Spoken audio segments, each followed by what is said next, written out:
नमस्कार,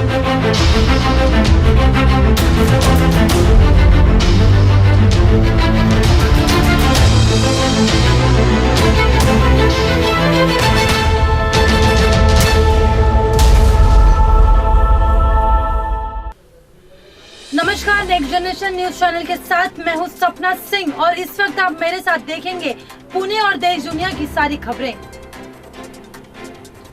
पुणे में आज कोरोना के कारण 42 वर्षीय पत्रकार का निधन।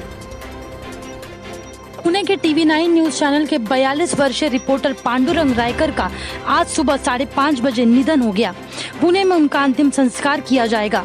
पांडुरंग रायकर ने पत्रकारिता में अपना करियर ABP माझा, मुंबई, TV9 A नगर और बाद में पुणे में शुरू किया। पिछले हफ्ते उन्हें कोरोना के साथ का निदान किया गया था। कोरोना के लिए सकारात्मक परीक्षण किया गया था। बाद में उन्हें इलाज के लिए COP मैदान में कोविड केयर अस्पताल में भर्ती कराया गया, जहां इलाज के दौरान उनकी तबीयत बिगड़ गई। आज सुबह उन्हें घटना स्थल पर मृत घोषित कर दिया गया। इस बीच यूथ कांग्रेस के अध्यक्ष सत्यजीत तांबे ने भी पांडुरंग रायकर की मौत पर अपनी भावनाएं व्यक्त की हैं। उन्होंने ट्वीट कर कहा, नागर जिले के बेटे पांडुरंग रायकर की मौत की खबर से हम सब स्तब्ध हैं। सभी दोस्त उसके लिए संघर्ष कर रहे थे। पुणे में जब कोरोना का संकट बढ़ रहा था तब अस्पतालों में कोई बेड उपलब्ध नहीं था। बहुत प्रयास के बाद हमें जगह मिली, लेकिन आई एम सॉरी मित्र, हम आपको बचा नहीं सके। कोवैक्सीन पूरी तरह से सुरक्षित, ऑक्सफोर्ड का ट्रायल तीसरे चरण में। कोरोना वायरस का प्रकोप थमने का नाम नहीं ले रहा है। चीन से निकली इस कोविड-19 महामारी से दुनिया भर में अब तक 8,61,251 लोगों की मौत हुई है और 25,90,741 इस संक्रमण की चपेट में आ गए हैं। कोरोना के इलाज के लिए कई वैक्सीन पर काम हो रहा है, जिनमें से कुछ वैक्सीन के ट्रायल तीसरे चरण में पहुंच गया है। रूस कोरोना वैक्सीन का पंजीकरण कराने वाले दुनिया का पहला राष्ट्र बन गया है। चलिए जानते हैं कि दुनिया भर में किस वैक्सीन का ट्रायल कहां तक पहुंचा है और कोरोना वैक्सीन बाजार में कब तक आ जाने की उम्मीद है। भारत के पहले देशी कोविड-19 कोवैक्सीन का दूसरे चरण का ह्यूमन ट्रायल शुरू होने वाला है। पहले चरण के डेटा बताता है कि वैक्सीन ने पॉजिटिव इम्यूनोजेनिसिटी प्रतिक्रिया दी है और इसके कोई साइड इफेक्ट नहीं है। इंस्टीट्यूट ऑफ मेडिकल साइंस और SUM अस्पताल के डॉक्टरों ने वॉलंटियर्स के ब्लड सैंपल लिए हैं और उन पर नजर रखी जा रही है। सुशांत केस में विवादों में घिरे संदीप सिंह ले सकते हैं फैसला, इन कारण से कर सकते हैं केस। राजपूत मामले में फिल्म निर्माता और उनके करीबी दोस्त संदीप सिंह लगातार सवालों के घेरे में आ रहे हैं। संदीप खुद को सुशांत के सबसे अच्छे दोस्त बताते हैं, हालांकि सुशांत के परिवार वाले इस बात से इनकार कर रहे हैं। संदीप सिंह की कॉल डिटेल रिकॉर्ड सामने आने के बाद सुशांत की लाइफ में उनकी भूमिका पर कई तरह के सवाल खड़े हो गए हैं। पोस्टमार्टम से लेकर अंतिम संस्कार तक का काम संदीप ने ही किया था। इसके बाद खबरें आई कि संदीप लंबे वक्त से सुशांत के संपर्क में नहीं थे। यहाँ तक कि रिया और सुशांत के घर वालों ने भी कहा कि वो संदीप को नहीं जानते हैं। मीडिया लगातार संदीप से संपर्क करने की कोशिश कर रही है, लेकिन संदीप सवालों से बचते नजर आ रहे हैं। अब खबर है कि संदीप अपने खिलाफ फैल रही अफवाहों से नाराज हैं और अब वो ऐसी खबर फैलाने वालों के खिलाफ अवमानना का केस करेंगे। कोविड-19 सर्वे, ग्लोबल स्तर पर हर 4 में से एक व्यक्ति नहीं लगवाना चाहता है कोविड का वैक्सीन, जाने क्यों? वायरस से बचने के लिए पूरे विश्व के कई डॉक्टर इसका वैक्सीन बनाने में लगे हैं। इसी बीच वर्ल्ड इकोनॉमिक फोरम इप्सॉस के ग्लोबल सर्वे में एक चौंकाने वाली बात सामने आई है। इस सर्वे के मुताबिक ग्लोबल स्तर पर हर 4 व्यक्ति एडल्ट में एक शख्स कोरोना वायरस की वैक्सीन नहीं लगवाना चाहता है, जिसके पीछे की वजह सर्वे में उन्होंने कोविड-19 वैक्सीन का साइड इफेक्ट को बताया है। हालांकि सर्वे में बताया गया है कि भारत में ऐसे लोगों का अनुपात 13% से भी कम है। यह सर्वे मंगलवार को जारी किया गया है। यह सर्वे में 27 देश शामिल हैं। सर्वे में 20,000 लोगों को शामिल किया गया था और उन लोगों से कोरोना वैक्सीन बनने और इसके डोज लेने पर सवाल किए गए थे। सर्वे में शामिल 74% एडल्ट ने कहा कि अगर वैक्सीन आती है तो वह उसे बिल्कुल लगवाना चाहेंगे। इस सर्वे में सबसे ज्यादा भारत, चीन और सऊदी अरब लोगों को शामिल किया गया है। असल में सर्वे में इन 3 देशों के लोगों ने भी ज्यादा उम्मीद जताई है कि 2020 में वैक्सीन आ जाएगी, जबकि आधे से अधिक 59% ने कहा कि उन्हें लगता है कि इस साल के अंत से पहले कोई कोरोना वैक्सीन नहीं आएगी। WHO से अमेरिका की नाराजगी खत्म नहीं, वैक्सीन बनाने और बांटने के वैश्विक प्रयासों से रहेगा अलग। अमेरिका ने कहा कि कोरोना वायरस वैक्सीन के विकास, निर्माण और समान रूप से वितरित करने के वैश्विक प्रयास में शामिल नहीं होगा, क्योंकि WHO इसमें शामिल है। इस निर्णय से अमेरिका की स्वास्थ्य कूटनीति में बदलाव हो सकता है। 170 से ज्यादा देश कोविड-19 ग्लोबल एक्सेस फैसिलिटीज में भाग लेने के लिए बातचीत कर रहे हैं, जिसका उद्देश्य सभी देशों के लिए वैक्सीन का विकास, सुरक्षित खुराक की गति को बढ़ाना और उन्हें आबादी के सबसे उच्च जोखिम वाले लोगों में वितरित करना है। इस प्लान का नेतृत्व WHO द्वारा किया जा रहा है। इसे वैक्सीन गठबंधन का नाम दिया गया है। यह प्लान ट्रम्प प्रशासन के कुछ सदस्यों को खासा पसंद था और जापान, जर्मनी और यूरोपीय संघ जैसे अमेरिका के अजीज मित्रों ने भी इस योजना पर सहमति व्यक्त की थी। हालांकि इन सब के बाद भी अमेरिका इस योजना में भाग नहीं लेगा, क्योंकि व्हाइट हाउस का कहना है कि WHO के साथ काम नहीं करना चाहते हैं। अमेरिका के राष्ट्रपति डोनाल्ड ट्रंप ने महामारी को लेकर WHO को चीन केंद्रित प्रतिक्रियाओं के लिए इसकी आलोचना की थी। अर्थव्यवस्था का उबरना मुश्किल, 0 से 10.9% नीचे रहेगी 2020 और 2021 की विकास दर।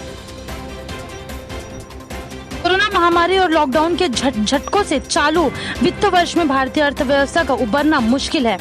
SBI ने मंगलवार को जारी रिपोर्ट में बताया कि पहली तिमाही विकास दर में आई रिकॉर्ड गिरावट आगे भी जारी रहेगी और 2020-2021 GDP की वास्तविक वृद्धि दर 0 से 10.9% नीचे रहने का अनुमान है। सरकार ने सोमवार को GDP आंकड़े जारी कर बताया था कि पहली तिमाही में विकास दर 0 से 23.9% नीचे रही है। इससे पहले एक रिपोर्ट से चालू वित्त वर्ष के लिए विकास दर में 6.8% गिरावट का अनुमान था। SBI रिसर्च ने कहा, हमारी शुरुआती अनुमान है कि GDP वृद्धि दर सभी तिमाहियों में नकारात्मक रहेगी। दूसरी तिमाही में भी विकास 0 से 12 से 15% नीचे रह सकती है, जबकि तीसरी तिमाही में 5 से 10% और चौथी तिमाही में 2 से 5% रहने का अनुमान है। इस तरह देखा जाए तो पूरे वित्त वर्ष में वास्तविक GDP वृद्धि दर 10.9% रह सकती है। कोरोना मरीज के इलाज के लिए इंडिगो ने बेंगलुरु से श्रीनगर महज 8 घंटों में पहुंचाया प्लाज्मा। कोविड-19 मरीज के इलाज के लिए इंडिगो ने मंगलवार को अपनी कनेक्टिंग फ्लाइट से बेंगलुरु से श्रीनगर 2 बैग प्लाज्मा पहुंचाए। इंडिगो ने बताया कि प्लाज्मा को पहले फ्लाइट से बेंगलुरु से दिल्ली लाया गया, इसके बाद दिल्ली में कनेक्टिंग फ्लाइट से श्रीनगर पहुंचाया गया। प्लाज्मा को 8 घंटे के भीतर पहुंचाया जाना था, जिसे एयरलाइन ने सफलतापूर्वक श्रीनगर से सरकारी अस्पताल में पहुंचाकर अंजाम दिया। इंडिगो ने बताया कि प्लाज्मा को सफलतापूर्वक ले जाने वाली वह दुनिया की दूसरी एयरलाइन बन गई। सुब्रमण्यम स्वामी ने फिर से साधा महेश भट्ट पर निशाना, कहा क्या सिनेमा के दादा ने बदल लिया है अपना धर्म। अभिनेता सुशांत सिंह राजपूत की मौत को लेकर भारतीय जनता पार्टी से राज्यसभा सांसद सुब्रमण्यम स्वामी बेबाकी से अपना पक्ष रख रहे हैं। फिलहाल इस मामले की जांच CBI कर रही है। सुब्रमण्यम स्वामी भी लगातार इस केस पर अपनी गहरी नजर बनाए हुए हैं। अब उन्होंने फिल्म मेकर महेश भट्ट पर निशाना साधा है। उनके ट्वीट से सनसनी मचा दी है। उनके इस ट्वीट पर लोग जमकर प्रतिक्रियाएं दे रहे हैं। उन्होंने ट्वीट में लिखा, क्या सिनेमा के दादा महेश भट्ट ने इस्लाम धर्म अपना लिया है और अपना नाम अशरफ भट्ट कर लिया है? यदि नहीं तो कृपया उसे पुलिस रिकॉर्ड को सही करने के लिए कहें। उनका यह ट्वीट तेजी से वायरल हो रहा है। दरअसल हाल ही में रिया चक्रवर्ती और महेश भट्ट की व्हाट्सएप चैट सोशल मीडिया पर लीक हुई थी। दोनों की चैट 8 जून की थी, जिस दिन रिया ने सुशांत सिंह राजपूत का घर छोड़ा था।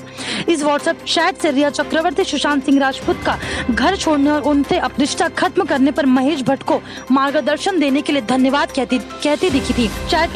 चैट वायरल होने के इस पर खूब हंगामा हुआ था। हाई अलर्ट पर भारतीय सेना, LAC में लगातार घुसपैठ की कोशिश में चीनी सेना। पूर्वी लद्दाख में भारत और चीन के बीच तनाव बरकरार है। लाइन ऑफ एक्चुअल कंट्रोल पर चीन अपनी हरकतों से बाज नहीं आ रहा है और सोमवार को एक बार फिर से घुसपैठ की कोशिश की थी। आज चुमार में चीनी सेना ने घुसपैठ की कोशिश की, लेकिन कामयाब नहीं हुए। पूर्वी लद्दाख में चीनी सैनिकों ने पिछले 3 दिनों में तीसरी बार घुसपैठ की कोशिश की। न्यूज एजेंसी ने सूत्रों के हवाले से बताया कि चीनी सेना के लगभग 7 से 8 भारी वाहनों ने चेपुजी कैंप में LAC के भारतीय इलाकों की ओर आने की कोशिश की। जवाब में भारतीय सुरक्षा बलों ने किसी भी घुसपैठ को रोकने के लिए जवानों की तैनात की हुई थी। सूत्रों के मुताबिक किसी भी घुसपैठ को रोकने के लिए भारतीय सुरक्षा बलों ने भी वाहनों को तैनात किया है। सूत्रों ने कहा कि सैनिकों के साथ भारतीय तरफ से वाहनों को देखकर चीनी पक्ष अपनी शिविर की ओर लौट गया। भारतीय सुरक्षा बल LAC के साथ साथ किसी भी क्षेत्र में चीनियों द्वारा किसी भी तरह की घुसपैठ को रोकने के लिए हाई अलर्ट पर है। भारतीय विदेश मंत्रालय ने बताया कि सोमवार की रात को भी चीनी सेना ने भारत के क्षेत्र में घुसने की कोशिश की। इस बार भी लेकिन भारतीय सेना के जवानों ने चीनी सेना की साजिश को नाकाम कर दिया। क्या इस साल नहीं खुलेंगे स्कूल? जाने क्या है लेटेस्ट अपडेट। भारत में भी जल्द खुलेंगे स्कूल या वैक्सीन का इंतजार किया जाएगा? ऐसा हम इसलिए कह रहे हैं क्योंकि दूसरे देशों में स्कूल खुलने शुरू हो गए हैं, लेकिन देश में अभिभावकों का फीडबैक कुछ और ही है। दरअसल कोरोना काल में झारखंड के कक्षा 9 से 12 तक के स्कूल खोलने को लेकर 12,320 अभिभावकों ने अपनी राय दी है। इसमें 3,905 अभिभावक ऐसे हैं जिन्होंने कोरोना का टीका आने के बाद स्कूल खोलने की बात कही है। झारखंड शिक्षा परियोजना परिषद द्वारा स्कूल खोलने को लेकर अभिभावक से ऑनलाइन फीडबैक मांगा गया था। आपको बता दें कि देश में दिसंबर तक वैक्सीन आने की उम्मीद है।